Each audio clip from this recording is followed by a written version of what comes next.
Fleet Commander Zar'thix held the human firearm between two of his chitinous fingers, studying it with the detached curiosity one might reserve for a child's toy. The weapon, if it could even be called that, was a crude assemblage of metal and synthetic materials.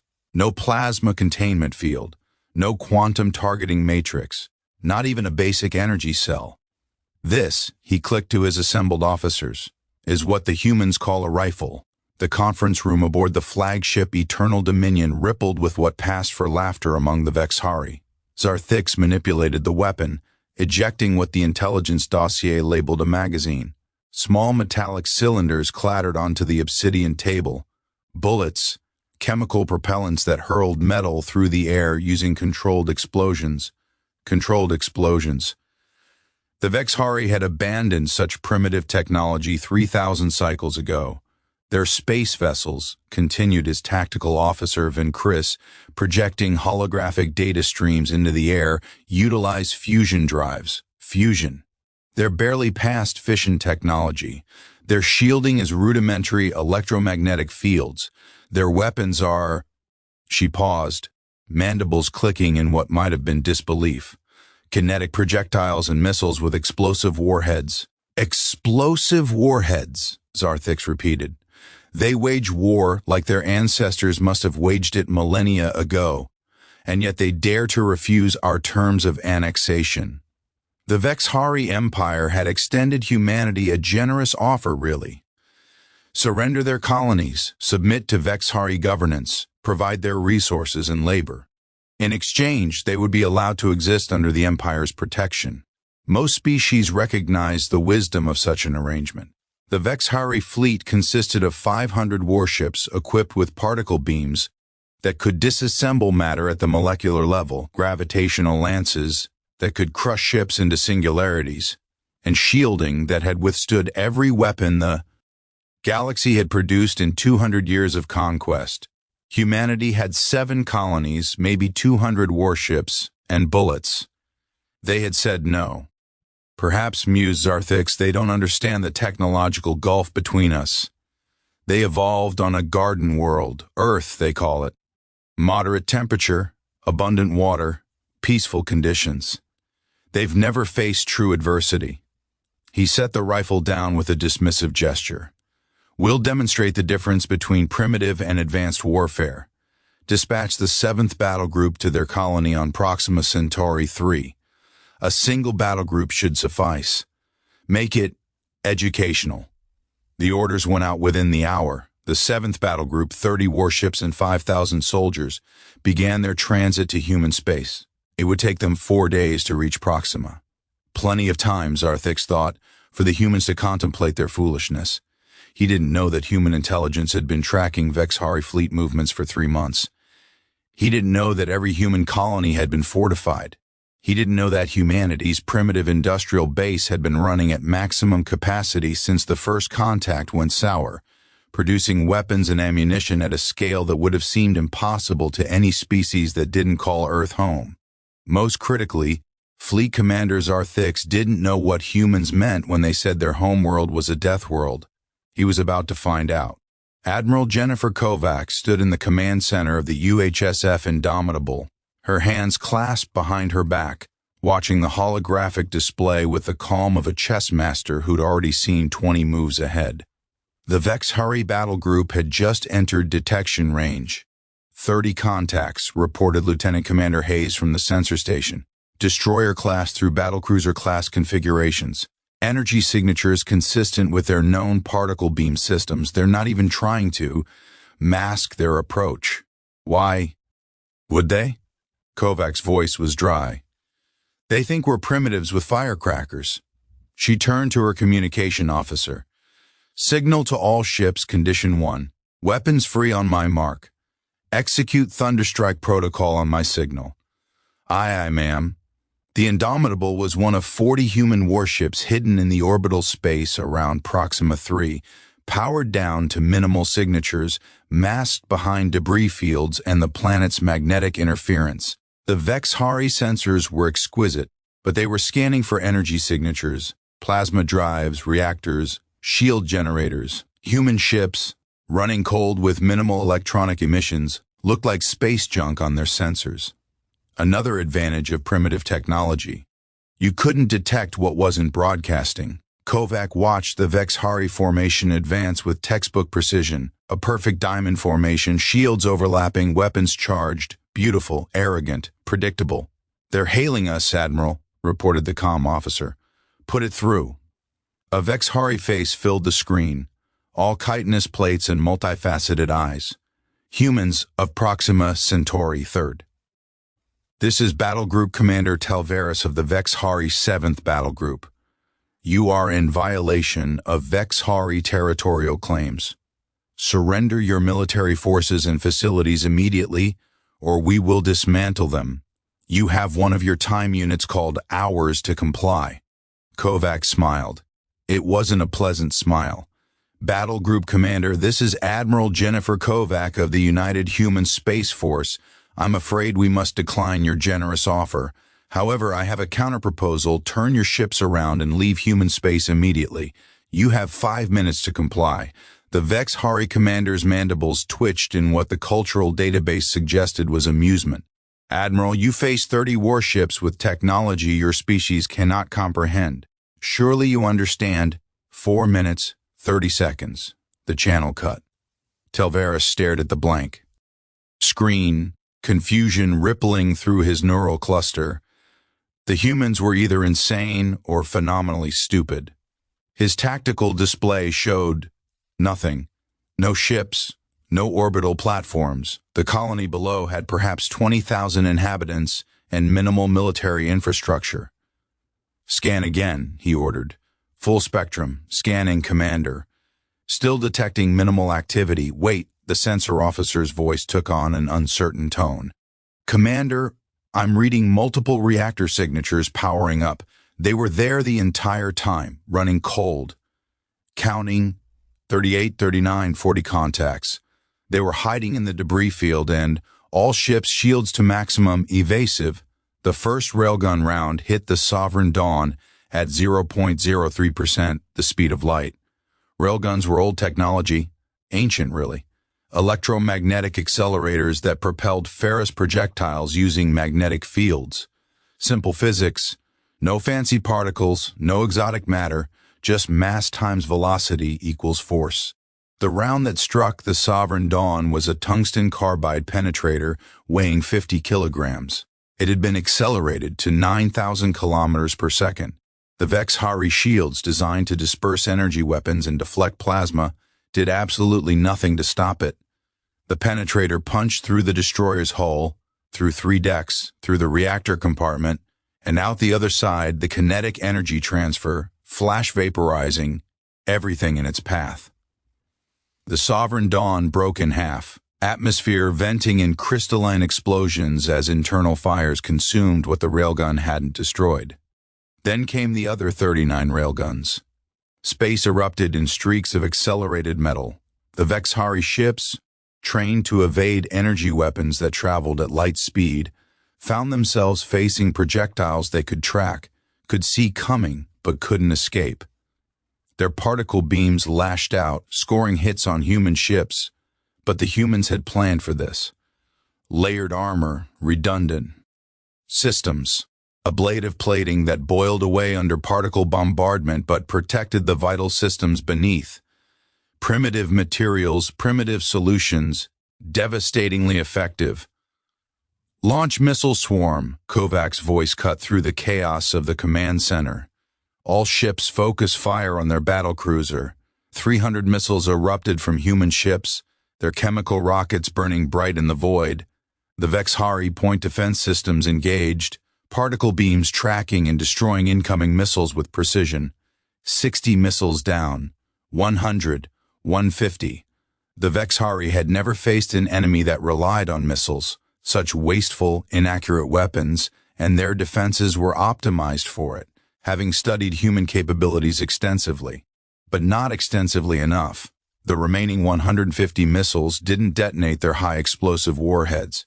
As they closed within 500 kilometers of the Vex'hari battlecruiser Omnipotent Virtue, they activated their electronic warfare payloads. Powerful radio frequency emitters flooded the electromagnetic spectrum with noise. Chaff spread in clouds, creating false returns on every sensor. The Vex'hari point defense, suddenly blind, fired randomly into the interference. Through the static came the second wave, real missiles, ones with nuclear warheads. The first warhead detonated 300 meters from the omnipotent Virtue's hull. In the vacuum of space, there was no shockwave, no fireball, just an expanding sphere of electromagnetic pulse and hard radiation. The Vex'hari shields flickered, failed, regenerated, failed again as 5 more warheads detonated in sequence. Then came the bunker busters, long, dense penetrators following the missiles in, designed to pierce fortifications. They struck bare hull, puncturing through to internal compartments. The shaped charge warheads detonated inside the ship. The omnipotent Virtue listed, atmosphere pouring from a dozen wounds, power fluctuating. Target there. Engines while they're crippled, Kovacs snapped. Railgun batteries, continuous fire. Telvaris watched his battle group die with a horror he'd never imagined possible. 10 ships gone in the first 3 minutes. 3 more crippled. The humans fought like nothing in the tactical databases, waves of missiles creating chaos, followed by those terrifying kinetic weapons that his shields couldn't stop. His particle beams were scoring hits, yes, but human ships seemed to absorb punishment that should have destroyed, their redundant systems keeping them in the fight. They've been preparing for this, he realized with dawning terror. Every weakness in our technology, every assumption we made about superior firepower, they studied it all and designed their weapons specifically to counter us. All ships, emergency jump, he transmitted. Retreat to... A railgun round took his ship's drive section off. No jump, no retreat. Commander. His tactical officer's voice was steady despite the circumstances. Vex'hari training ran deep. We're receiving a transmission. It's text only, from the human admiral. Put it on screen. 5 words appeared. You had 5 minutes. Admiral Sarah Chen watched the assault from the ground, standing in the command bunker on Proxima 3's surface. The space battle had been the opening move. Now came the real test. They're deploying ground forces, reported Captain Morrison, monitoring orbital activity. Dropships breaking atmosphere. Looks like 3,000 soldiers, mechanized support. Chen nodded. The Vex'hari had committed to a ground assault before realizing how badly the space battle had turned. Now their dropships were committed, unable to return to ships that were crippled or destroyed. The soldiers aboard would be experiencing the terror of watching their fleet die above them while they descended into an unknown situation. Let them land, Chen ordered. Hold fire until they're committed to landing zone Gamma. Ma'am, they'll have us outnumbered 3-1 in that zone. Chen smiled grimly. Captain, have you ever heard of the Battle of the Somme? Verdun, Stalingrad? Humans have been outnumbered before. It didn't work out well for the other side. The Vex'hari dropships landed in the wide plain designated as Landing Zone Gamma, an open area that scans showed as clear, solid ground, perfect for establishing a beachhead. What the scans didn't show was that humans had spent 3 months turning that solid ground into a 3-dimensional maze of tunnels, bunkers, and fighting positions, all connected and all invisible to standard scans because they'd been dug by mechanical excavators and reinforced with concrete. No electronic signatures, no metal to detect. Soldier Kixval was among the first to hit the ground. Despite the disastrous space battle, he tried not to think about that, about the ships dying above them. His training held. He gripped his plasma rifle, moved in formation with his unit, scanned the area for threats. The landscape appeared deserted. Rocky ground, some vegetation, low hills in the distance. Scans showed no power signatures, no massed forces. The humans must have evacuated, fled to the hills perhaps. Standard procedure would be to advance, locate the human forces, eliminate resistance with superior firepower. Kixval's unit began moving forward, 30 meters, 50, 100. The ground erupted beneath them. What Kinetic didn't know, couldn't have known, was that humans had invented something called a landmine thousands of years ago. A simple device, explosives buried in the ground, triggered by pressure or proximity. Primitive, crude, invisible to sophisticated scans looking for electronic signatures. The minefield that Landing Zone Gamma had been seeded with contained 2,000 such devices, ranging from anti-personnel mines filled with ball bearings to anti-armor mines capable of destroying vehicles. The first wave of Vex'hari soldiers learned about them the hard way. Kinetic saw 6 of his squad mates simply disappear in explosions of dirt and shrapnel. He hit the ground instinctively, scrambling for cover that didn't exist. All around him, soldiers were triggering mines, the explosions creating chaos and terror. Medical training hadn't prepared him for the sight of his people torn apart by such simple brutality. "Fall back!" someone screamed over the tactical net. "Retreat to the landing zone." But there was no retreat. The mines were everywhere, and behind them, from positions that hadn't registered on any scan, came the sound that would haunt every Vex'hari survivor for the rest of their lives. The sound of human machine guns opening fire. The M2 Browning, 50 caliber machine gun, was designed in 1921. It was over 400 years old by human reckoning, a weapon so reliable that militaries had never bothered to replace it. It fired 750 rounds per minute of armor-piercing incendiary ammunition, and it had been mounted in concealed bunkers surrounding Landing Zone Gamma, operated by soldiers who'd trained for months for exactly this moment. The bullets chewed through Vex'hari armor like it wasn't there. Modern body armor, designed to disperse energy weapons and deflect plasma, offered no protection against chunks of metal traveling at 3,000 feet per second. Vex'hari soldiers fell in windrows, their advanced technology useless against weapons that were ancient when their species first achieved spaceflight. From the hills came artillery, another primitive human invention. High explosive shells arced through the air, falling among the Vex'hari positions with devastating accuracy. The shells had been guided by forward observers, using nothing more sophisticated than radios and mathematics, but they landed with the precision of orbital strikes. Kinetic found a crater, pressed himself into it, tried to understand what was happening. They were supposed to be superior, advanced, powerful. Instead, they were dying to weapons that shouldn't exist, that couldn't possibly be effective against a modern military force. A human saying, recovered later from combat recordings, summed it up. "It doesn't matter how advanced your armor is if I can hit you with enough bullets." The battle lasted 6 hours. At the end, 3,000 Vex'hari soldiers had been reduced to 400 survivors who surrendered. Human casualties numbered 73.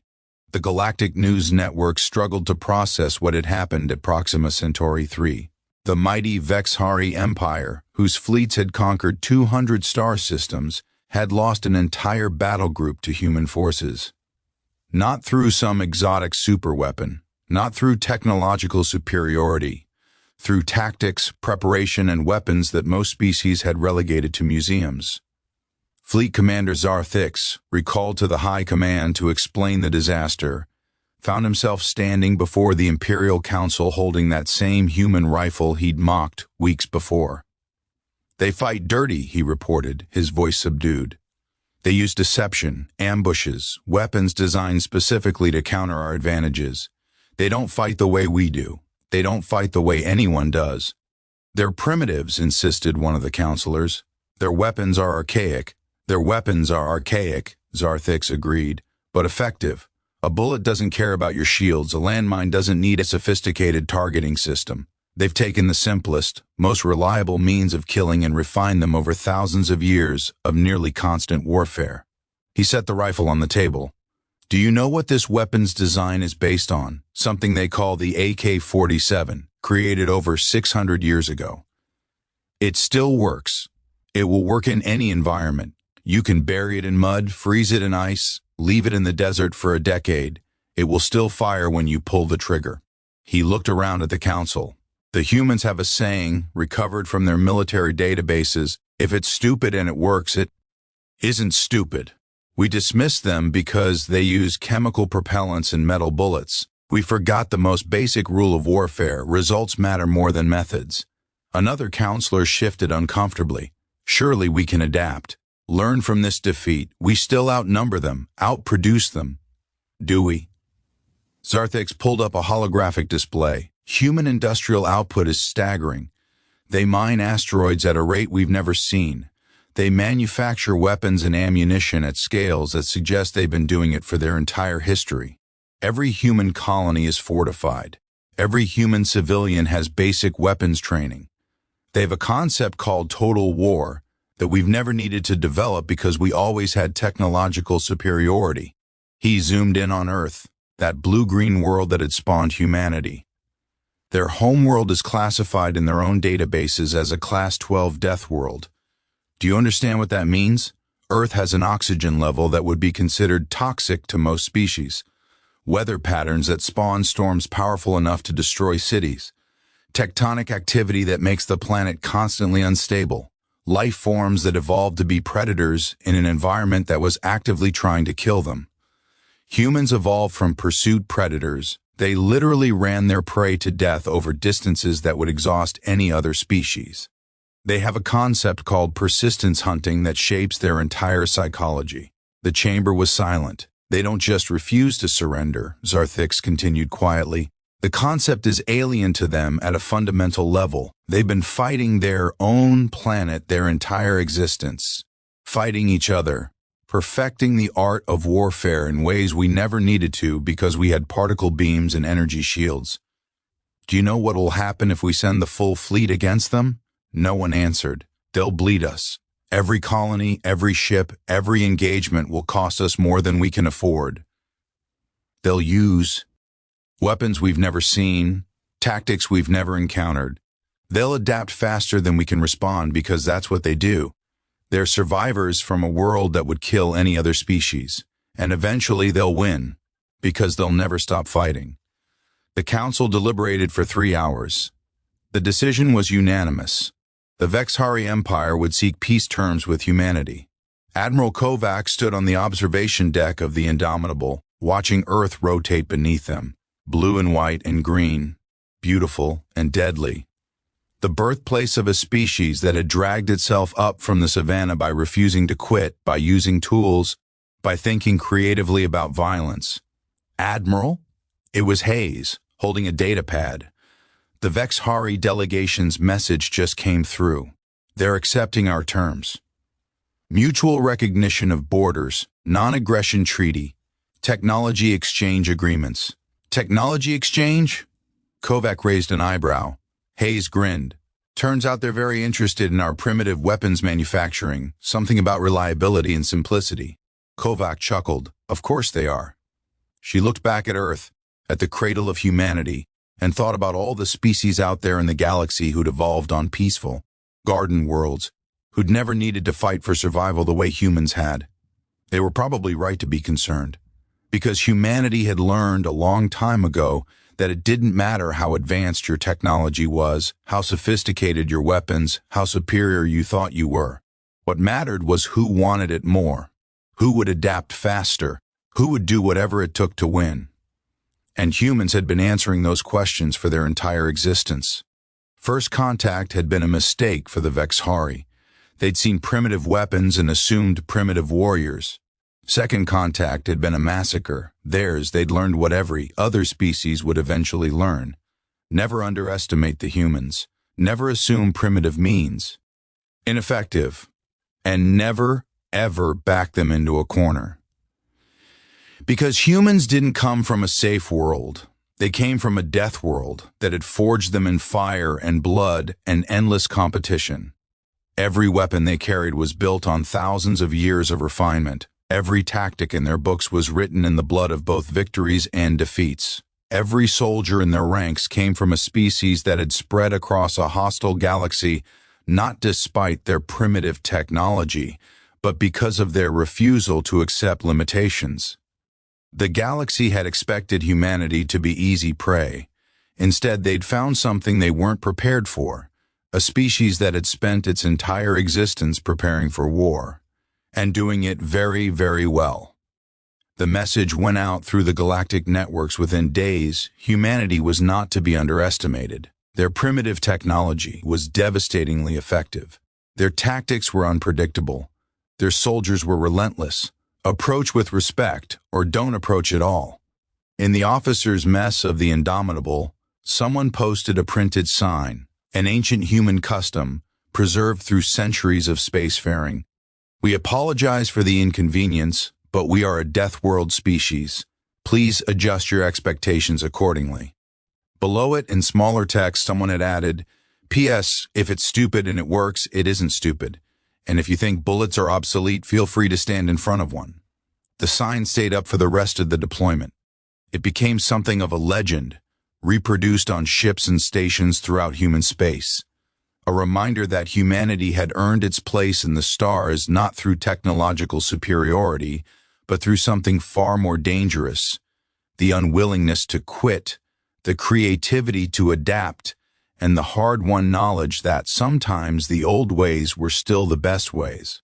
The Vex'hari had learned that lesson at Proxima Centauri. Third, the rest of the galaxy was welcome to try their luck, if they thought they could do better.